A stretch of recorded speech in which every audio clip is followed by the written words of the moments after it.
Good morning. It's Monday, June 8th, and we're going to continue our discussion on action and problem solving with a prompt from the Daily Stoic, which reads, "If I took things patiently, step by step, what could I conquer?" Now, love him or loathe him, you can't argue that Nick Saban is one of the all-time greatest college football coaches. I mean, you only need to count his 5 national championship trophies that he earned in a span of 9 years at the University of Alabama to realize that. And there are probably a complicated host of factors as to why he didn't realize the same level of disproportionate success during his short stint at the NFL. But I do think that part of why he's been able to consistently churn out powerhouse programs year after year at the collegiate level is that he's been able to successfully evangelize and instill in his players an extremely effective concept at a much earlier age than most young people are ready to receive it.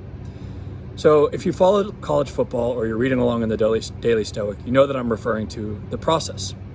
Trusting the process is something that I didn't really come to appreciate until only the last few years. And I wonder how much more of an advantage I would have had in life had I come to embrace this concept earlier.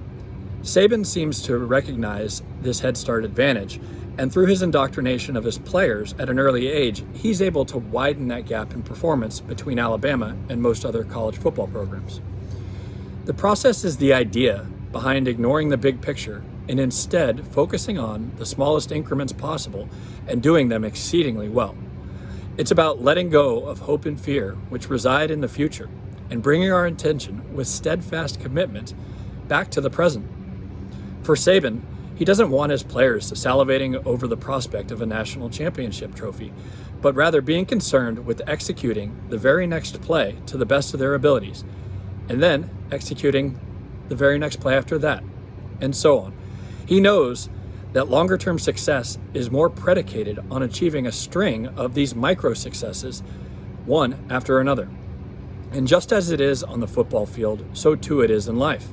It's what Marcus Aurelius was referring to when he wrote, "You must build your life up, action by action, and be content if each one achieves its goal as far as possible. No one can keep you from this." However, implicit in his statement are considerations both tactical and strategic in nature. Simply going through the motions, working on the wrong things repeatedly with incorrect foresight and planning is not a recipe for success. A woodpecker making 10,000 pecks in different locations on the same tree achieves a vastly different result than the woodpecker making 10,000 pecks in just a single correct location. In both my professional and my personal life, I like to think about the critical path in every situation. Before starting work towards one distant and defined objective, I always want to consider what are the necessary milestones and guardrails to keep in mind. From there, I can identify the right micro steps to focus on intently as I work my way down that critical path. But as Marcus Aurelius protests, there will be some obstacle. Well, perhaps, but no obstacle to acting with justice, self-control, and wisdom. This is the mentality that we have to carry with us along that critical path. It's what keeps us grounded and focused. It also prevents us from operating with our head in the sand. There is a balance to hit to keep us on the correct path. And as Marcus continues on, but what if some other area of my action is thwarted?